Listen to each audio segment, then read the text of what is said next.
Hello friends, வணக்கங்க. நான் ரதியா சமையல் சாந்தி பேசுகிறேன். எப்படி இருக்கீங்க? நல்லா இருக்கீங்களா?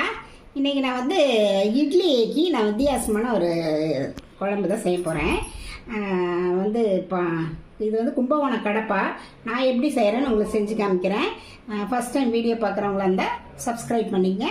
பக்கத்தில் இருக்க பெல் பட்டனை கிளிக் பண்ணிங்கன்னா நான் போடுற வீடியோவில் உங்களுக்கு உடனுக்குடன் சேரும். வாங்க வீடியோக்குள்ளே போகலாம். நான் பாசி பருப்பு ஒரு 100 கிராம் எடுத்து வாஷ் பண்ணி வச்சுருக்கேன். அது கூட இந்த உருளைக்கிழங்கு அது பேபி பொட்டேட்டோ, அதனால் ஒரு 6 உருளைக்கிழங்கு போட்டிருக்கேன். இது மூழ்கிற அளவுக்கு நம்ம தண்ணி ஊற்றி ஒரு 4 விசில் விட்டு எடுத்துக்கலாங்க.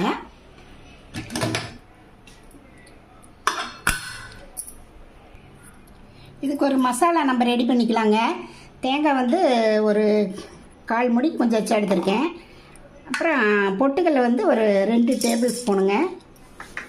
அப்புறம் சோம்பு ஒரு டீஸ்பூனு, பூண்டு ஒரு 5 பல், இஞ்சி ஒரு துண்டு, பச்சை மிளகாய் பெரிய மிளகாங்க ஒரு 3 2 கட் பண்ணி இதில் போட்டிருக்கேன். கசகசா இருந்தால் போடலாம், என்கிட்ட கசகசா இல்லாதனால இதோட சோம்போட கூட நிறுத்திக்கலாம். இதை போட்டு நல்லா ஃபைன் பேஸ்ட்டாக அரைச்சிட்டு வந்துக்கலாம். இந்த மாதிரி ஃபைன் பேஸ்ட்டாக அரைச்சிட்டு வந்துட்டேங்க. நான் ஒரு பாத்திரத்தில் எண்ணெய் ஊற்றி வச்சுருக்கேன். இதில் 3 ஏலக்காய், கிராம்பு 3, பட்டை, ஒரு அனாசி மொக்கு, பிரிஞ்சி இலை, கொஞ்சம் ஜீரகம், இதெல்லாம் போட்டு எண்ணெய் ஊற்றி வச்சுருக்கேன். அதில் பொரிட்டுங்க. பெரிய வெங்காயம் 1 ஸ்லைஸ் பண்ணி வச்சுருக்கேன். அதையும் இதில் ஆட் பண்ணிக்கலாம். நல்லா செவக்க வதங்கணும். ஒரு கொத்து கருவேப்பிலைங்க. வெங்காயம் நல்லா வதங்கிருச்சு. 2 தக்காளி கட் பண்ணி வச்சுருக்கேன் பொடுசா, அதை இதில் சேர்த்துக்கலாம். தக்காளி நல்லா பச்சை வாசனை போகிற வரைக்கும் வதங்கிட்டுங்க. இதுக்கு அளவாக கொஞ்சம் உப்பு ஆட் பண்ணிக்கலாம். மஞ்சள் தூள் ஒரு 1/2 டீஸ்பூனு,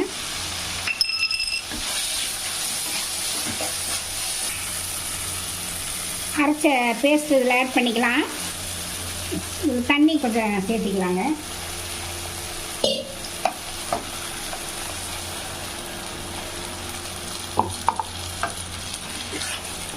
பொட்டுக்கல்ல எல்லாம் போட்டிருக்கனால கொஞ்சம் திக்காக வரும். அதனால் நம்ம இன்னும் கொஞ்சம் தண்ணி நல்லா ஊற்றிக்கலாங்க.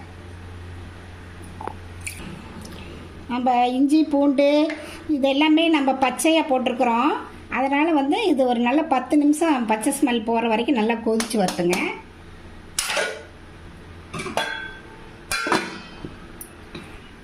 பாருங்கள், பாசிப்பருப்பு நல்லா குழைய வெந்துருச்சு. உருளைக்கிழங்கு நம்ம தோல் உளிச்சிக்கலாம். பருப்பு இப்படி நம்ம மசிச்சு வச்சுக்கலாம்.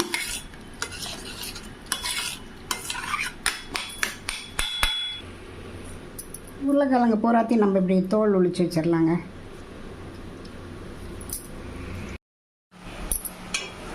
பாருங்க, ஒரு 10 நிமிஷம் போல் ஆயிடுச்சு. நல்லா பச்சை வாசனை நல்லா போயிடுச்சு. நம்ம இது கூட உருளைக்கிழங்கு அது சும்மா அப்படியே கையில் அப்படியே உடச்சி விட்ருக்கேன். அதை இதில் ஆட் பண்ணிக்கலாம். அப்புறம் பாசிப்பயிறு பாசிப்பயிறு மசிச்சு வச்சுருக்கேன் பாருங்க, அதை இதில் ஆட் பண்ணிக்கலாம். இந்த பருப்பு உருளைக்கிழங்கெல்லாம் சேர்த்து கலக்கிறப்ப உங்களுக்கு ரொம்ப திக்காக இருக்குது. அதனால் நம்ம இன்னும் கொஞ்சம் தண்ணி ஆட் பண்ணிக்கலாம். இதெல்லாம் தண்ணி ஆட் பண்ணி ஒரு 2 நிமிஷம் நல்லா கோச்சி விட்டுங்க போதும். பாருங்க எப்படி இருக்குன்ட்டு, அப்படியே வாசம் அப்படியே ஜம்மன் இருக்குதுங்க. இட்லிக்கு சூப்பராக இருக்கும். இதில் அவ்வளோதான், எல்லாம் ரெடி ஆயிடுச்சு. நம்ம ஸ்டவ் ஆஃப் பண்ணிவிட்டு மல்லித்தலை போட்டு நம்ம இறக்கிடலாங்க. இந்த மாதிரி நீங்களே ட்ரை பண்ணி பார்த்துட்டு எப்படி இருக்குன்னு ரதியா சமையலுக்கு சப்ஸ்கிரைப் பண்ணுங்கள், லைக் பண்ணுங்கள், ஷேர் பண்ணுங்கள். அடுத்த வீடியோவில் வேறு ரெசிபியோட சந்திக்கிறேன். வணக்கங்க.